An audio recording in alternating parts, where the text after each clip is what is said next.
Yo, what's going on, guys? Crispy Flakes here. Welcome to Extra Crispy. For today's video, we got a video by Johnny Arnett titled, If Every Legend Had a 10-Year NBA Career, man. So it's actually pretty interesting. It was just focused on that small, gap of when players in their absolute prime. Look at Vince Carter, for example. This dude has literally played 57 years, man. For the past 27 years, he's been averaging like 7 points per game. So that's really going to bring down Vince Carter's numbers in the long scheme of things, 50 years down the road when people are remembering the great Vince Sandy, right, guys? So yeah, let's go ahead and hop into this video. Johnny Arnett, let's get it, man. How's it going, guys? Today it's going good. It's going real good. It's literally been months in the making. I even had to ask a friend to help me collect all this data and crunch all these numbers because the task was quite daunting. There's a lot going on. Help. So basically, a couple months ago, I made a video called The Issue with Longevity. And in that video, I explained that longevity is a great thing, but in many cases, it can be somewhat misleading when players who played for 20 seasons have greater all-time numbers than players who played for 12 seasons. I break down a lot of the different factors and examples in that video, but the video ultimately raises like MJ would have played the year he didn't retire. If longevity wasn't a factor in how we compare the all-time greats, then who would be the best? Numbers would be even higher. When they were at their best. That's where this video comes in. What if every player had a 10-year career?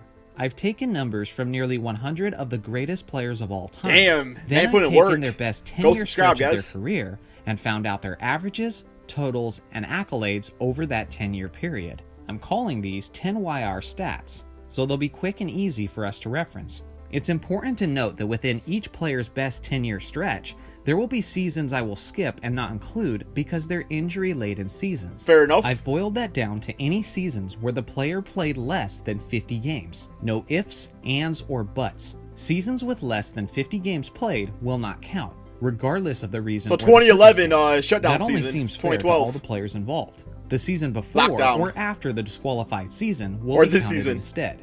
So just to be clear, everyone still has 10 seasons. Now before I get into the comparisons and the meat of this video, please understand, this is meant to be a fun exercise and to give us a different perspective than we normally get. Just for fun, guys. That being said, these 10YR stats are not perfect in every circumstance. There are so many variables that some people might question, like why do I use 10-year stats instead of 7-year stats, or even instead of 5-year stats? Because what Johnny wants to do, guys. Which specific 10 seasons do I use? I might disagree with someone else on what the best 10-season stretch was from a certain player. Also, what era did these 10 years take place in? And is it fair to compare those 10 years to another player from another era? As you can see, I just gave a few examples of how there are so many different variables and how we interpret. Okay, Johnny's putting it nicely right, guys. Let me mean it up a little bit. He just gave you examples of people bitching in the comments. Johnny has put a lot of time in this video, guys, and we're going to watch it. And yeah, we're going to respect his opinion because it's how he wanted to do it. If you don't like it, you can shut the hell up, man. I'm just joking. I'm just joking, guys. Calm down. You're not going to complain, are you, anyway, man? It's not you. You're not the one I'm talking to, man. You might be. So again, you'll know. This isn't meant to be a be-all, end-all argument. No, it's just for fun. It's just for fun. It's simply intended to give us another perspective and more context to add to the discussion. What you do with this new information is up to you. Yeah, I thought Larry's about to get swatted. If you want to reference all of these stats, I'll have them posted in a link in the video description and in the pinned comment. So without further ado, let's get into it. Let's get it, man. Three things I want to look at. First is how all-time lists change in their rankings when we're using 10YR stats. Second is which players stand out and appear even more impressive with these new stats. Third, we'll compare the GOAT candidates with our new statistics and see if it changes. It's still going to be MJ, no doubt. First off, you're looking at 10 seasons? Currently, the top 10 on the all-time scoring list looks like this. Kareem is on top, followed by Malone, LeBron, Kobe, and Jordan round out the top 5. Then you have Dirk, Wilt, Shaq, Moses Malone, and Elvin Hayes. The 10YR stats change up the list quite a bit. Let's see it. As I suspected, now Wilt Chamberlain becomes the all-time leading scorer. Damn, big time. Closely behind Wilt is none other than Michael Jordan. I knew Jordan would be higher, then you have for sure. Karl Malone, Kareem, and Oscar Robertson to round out the top 5. Then George Gervin, yo, no the Black LeBron, Model, Dominique Wilkins, Alex English, and Kevin Durant. Durant. No LeBron! Several things to note here. Currently, Wilt and Jordan are the only players in NBA history to average over 30 points per game over the course of their career. The 10YR stats don't change that, as Wilt averaged 34.4 points over his 10 years, and MJ averaged 32.1. Kobe drops out of the top 5, and LeBron, Dirk, and Shaq drop out of the top 10. Nowhere to be found, Oscar man. goes from outside of the top 10 to the 5th spot, And great overlooked scorers like George Gervin, Dominique Wilkins, and Alex English now crack the top 10 and get the recognition they deserve. Longevity. Kevin Durant is the only current player to crack the new top 10 list, which is an incredible testament to his scoring prowess. That is I also impressive. would like to point out that these are James Harden's 10YR numbers, but it's important to remember that he's only played 11 seasons in the league in total. And early in the on, first few years of this stretch, he was basic. He was simply a sixth man for the OKC Thunder.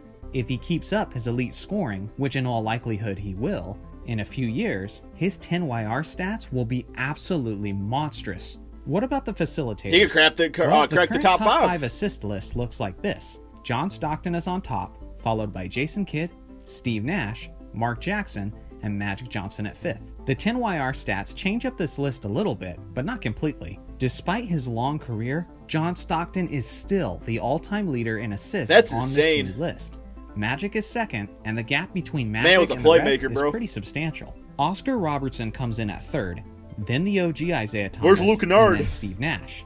It's nice to I see can't say with a Isaiah straight on this face, I'm new sorry. list. I He didn't can't. have a very long career, so normally Sorry, he guys. doesn't show up on many of the regular all-time lists. But he was one of the most incredible blends of lethal scoring Zeke. and remarkable playmaking. Another huge observation here is Oscar Robertson. We all knew he was good, but statistically, he's an absolute monster. He was on the beyond Royals? What most people realize. Play some baseball, he's man. Third Didn't know on that. the 10YR assist list. But remember, he's also 5th all-time on the 10YR scoring list. He's the only player to make the top 5 on both the scoring list and the assist list. But wait, Mr. he Triple gets Double. even more impressive. We all know the Big O was the first player to ever average a triple-double over the course of a season when he did it in 1962. Since then, Russell Westbrook did it, and he did it 3 straight seasons. So with that being said, many would likely recognize Russell Westbrook as the new king of the triple-double. The thing about Oscar is he had many seasons where he was very close to averaging a triple-double. Oscar's 10-year stats have him averaging an insane 29.3 Oh, man. points, 10.3 assists, and 8.5 rebounds. Yo, with 49% Oscar, shooting. the Not grouch, only did he man. average a triple-double in 1962, but Oscar he nearly Mayer averaged Wiener. a triple-double for a decade straight. These are Westbrook's 10YR numbers. He's and getting they're there. not even close. I I would- get that it was a different era, but the gap is I wouldn't know if I would say it's not close. That's not bad. Like, obviously it's not Oscar, but that's still getting quite up there. surprising. It's getting So up let's there. get back on track. What about the all-time rebounders? The actual current top 5 list is led by Wilt Chamberlain, Bill Russell, Kareem, Elvin Hayes, bet you Ben and Wallace then makes Moses it. Malone. That's a list made up of some pretty old school players. But the crazy thing is, when you look at the 10YR list, it gets even more old school.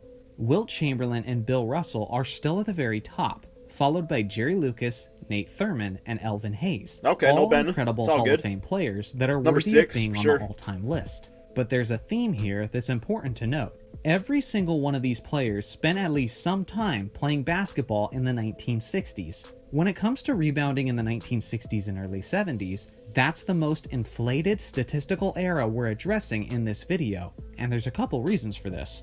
For one, the pace of play was much faster in the 60s, which means more possessions, which equals more shot attempts. How is it compared which to now? also means more opportunities to get rebounds. The other huge Damn, these contributing- dudes are freaking running track meets out there, man.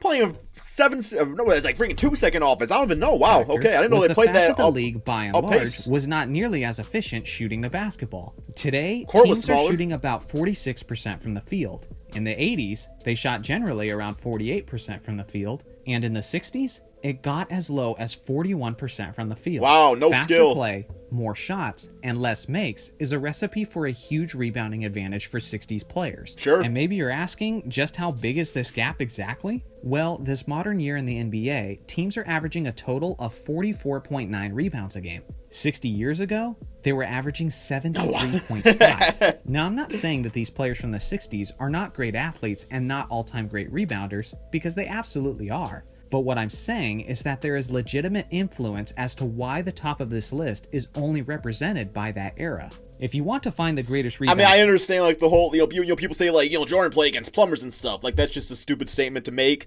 But in the 60s, yeah, I'm gonna say Wilt Chamberlain, Bill Russell. The physique between them being top tier and the lower tier players. Plumber-esque, man. Plumber-esque. Outside of the 60s. Maybe they're It's Kareem electricians. Abdul-Jabbar Electricians on can top, hoop for sure. Moses Malone second. Not Dave quite plumbers. Cowan, Dwight Howard, and then Kevin Garnett. Some of you are probably asking, where is Dennis Rodman? Well, Oh the yeah, truth good is, point. His elite rebounding numbers were a little short-lived compared to many other greats. Plus, he had several seasons where his averages were high, but he didn't play at least 50 games in those seasons. If this video was about the best 5-year stretch, then Rodman would certainly be right around the top of that list. Yeah, he's being consistent with his regardless of era. rankings. Moving on now, the current Stockton, all-time still number steals one. list is Maybe Jason Stockton, Kidd. Jordan, Gary Payton, and Maurice Cheeks. I bet you it gets a little Kidd weird still with the makes it. 10YR list. Alvin Robertson all of a sudden crashes the list and takes the number 1 spot. Alvin Robertson? Are you related to Andre? Because that's all he does is play defense too. Now may go, damn bitch ass 3, bro. But I shouldn't act all that surprised. He's a bit of a forgotten star. Oh, even worse. That must be his dad. It's wearing the same number 21. Who won a Defensive Player of the Year award in 1986, which is a very rare accomplishment for a shooting guard. Stockton holds it And down a shooting at 2, guard. Jordan at 3, It's amazing. and then Mookie Blaylock and Maurice Cheeks round out the top 5. Lastly, for the all-time list portion of this video, let's look at the greatest rim protectors. The current all-time Ben Wallace on this blocks for list sure, is man. unsurprisingly led by Hakeem Olajuwon, followed by Dikembe Mutombo, then Kareem, then 7'4" Mark Eaton, and then What you Tim eating? Duncan. Another thing that's important Sorry, to that was note is stupid. that blocks and steals were not recorded until the 1974 season, which means guys like Wilt Chamberlain and Bill Russell are not applicable to the list. And we all which know is a they would have bummer been because top they 2. definitely would be in the mix. They would have Now, for the sure. list does not change a ton when it becomes a 10YR list. Hakeem and Dikembe are still If you're grabbing 50 rebounds per game, you're getting at least 20 blocks. the top 2.